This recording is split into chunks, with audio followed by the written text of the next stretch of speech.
તારીખ 6 જૂન 2026ના રોજ બપોરે 11 વાગ્યે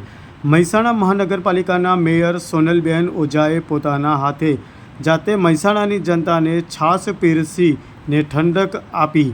મહેસાણાના તોરણવાડી ચોક ખાતે છાશ વિતરણ કાર્યક્રમ યોજાયો હતો। સેવા તીર્થ ફાઉન્ડેશન દ્વારા છાશ પીરસવાના કેમ્પમાં મહેસાણા મહાનગરપાલિકાના મેયર સોનલબેન ઓઝા તથા ડેપ્યુટી મેયર રમેશભાઈ રાજપૂત તથા हितेशभाई चौधरी काउंसिलर तथा गीताबेन चौधरी वोर्ड नंबर 4 हस्ते सेवा केम्पना कार्यक्रम में उपस्थित रहा था। सेवा तीर्थ फाउंडेशन में छाशना दाता तरीके अनिलभाई के चौधरीनु खूब ज सुंदर योगदान रह्यु हतुं। આજે જે કેમ્પનો આપણે મુલાકાત લીધી શું કહેવા માંગશો? કઈ રીતે સેવાતીર્થ ફાઉન્ડેશન જે નામ આપ્યું છે એ નામનો હેતુ સિદ્ધ કરી રહ્યા હોય એવું દેખાય છે અને છાશનું વિતરણ કર્યા પછી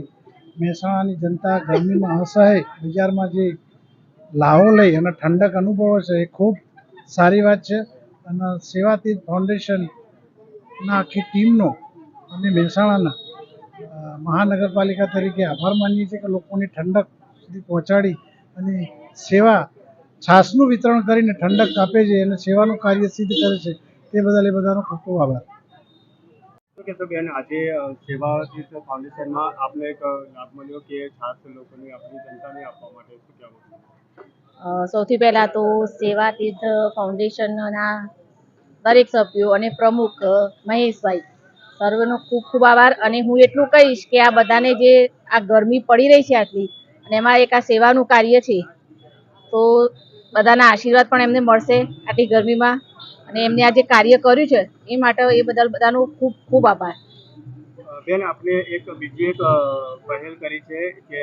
સાલ બુકે નહીં પણ કરિયાણા બાબતની, તો એ બારામાં કેવો પ્રતિસાદ મળી રહ્યો છે મહેસાણા જનતાનો? અમે જે આ પહેલ કરીને એ માટે અમને ખરેખર બહુ જ અને એ બધા માટે એમ બહુ જ આભાર માનું છું કે અમને એનો એટલો સરસ રિસ્પોન્સ મળ્યો છે ને કે અમને પણ એવું થાય કે ના, અમે જે આ પહેલ કરીને એ ખરેખર કરવા યોગ્ય હતી અને અમારામાંથી પ્રેરણા લઈને પણ ઘણા આ કાર્યમાં જોડાઈ રહ્યા છે અને બહુ મોટું યોગદાન આપી રહ્યા છે।